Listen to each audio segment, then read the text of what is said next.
Olá, estudantes da segunda série. Nesse vídeo, vamos falar sobre eletrólise ígnea de bases. Vamos lá? Então, relembrando alguns conceitos importantes. Segundo a teoria ácido-base diarrênios, base ou hidróxido é qualquer espécie química que, em presença da água, aumenta a concentração dos íons OH-, isto é, libera os íons OH- quando está em solução. E eletrólise ígnea ocorre quando a descarga elétrica acontece em uma substância iônica na forma sólida que, por meio da corrente elétrica, vai passar para o estado líquido. Isso é, a substância iônica é fundida. E o termo ígneo ou ígnea deriva do latim igneus e significa ardente e inflamado. Então, na eletrólise ígnea, eu tenho um composto iônico, que aí pode ser um sal ou uma base. Ambos aí têm que estar na forma sólida e aí através da passagem da corrente elétrica essa substância vai ser fundida, ou seja, se torna líquida. Como as substâncias iônicas têm altos pontos de fusão, normalmente no processo de fundir essa substância ela fica incandescente. E aí veio o termo ígneo, então eletrólise ígnea, que vem da palavra em latim igneus, que significa ardente, inflamado, incandescente. Os íons livres, cátions e ânions, dirigem-se aos eletrodos com sinais contrários e geram a semi-reação específica para o cátodo negativo e para o ânodo positivo. Então aqui a gente tem uma imagem de uma célula eletrolítica. Então nessa parte aqui embaixo a gente vai ter a nossa base fundida neste caso, e aí a gente vai ter os ânions indo para o ânodo, que é o polo positivo da eletrólise, e os cátions indo para o cátodo, sofrendo redução, que é o polo negativo da eletrólise.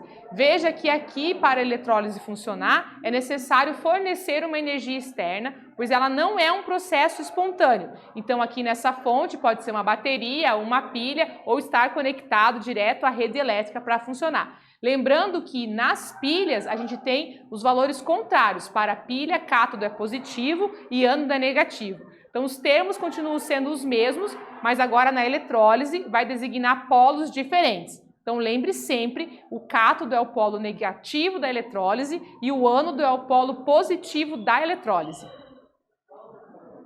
No ânodo ocorre o processo de oxidação, ou seja, o NOx da espécie química aumenta. Então, nesse caso, a gente está falando sempre de elétrons, que são cargas negativas. Se o NOx aumenta, é porque ele deixou de ter elétrons ali, então o NOx vai ter um valor mais alto.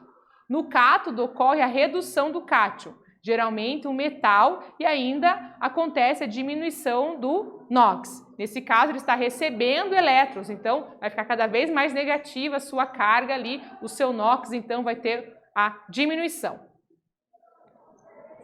A eletrólise ígnea do hidróxido de sódio sólido precisa de certa quantidade de corrente elétrica bem grande, porque o ponto de fusão, do nosso hidróxido de sódio é de aproximadamente 318 graus Celsius e a gente tem essa reação geral aqui, Então o nosso hidróxido de sódio fundido vai formar os seus dois íons, Na+ e OH-. O Na+ vai lá, para o ânodo e o OH- vai para o ânodo e o Na+ vai para o cátodo, então para o sinal contrário nos seus polos. E aí, nesse processo, a gente vai ter, então, o OH dirigindo-se para o ânodo positivo, o Na+ migrando para o cátodo negativo. As semi-reações têm que estar balanceadas com as quantidades de elétrons iguais e, para escrever a equação global, eu vou somar as duas. A eletrólise ígnea, ela está para a indústria na obtenção dos elementos químicos no estado fundamental. Então, a eletrólise ígnea possui uma das principais aplicações, a obtenção de elementos no estado fundamental. Podem ser obtidos por meio desse processo eletrolítico metais alcalinos, alcalinos terrosos ou a metais geralmente halogênios no estado fundamental ou elementar. Nesse vídeo, nós falamos sobre eletrólise ígnea de bases. Espero que vocês tenham gostado e até breve.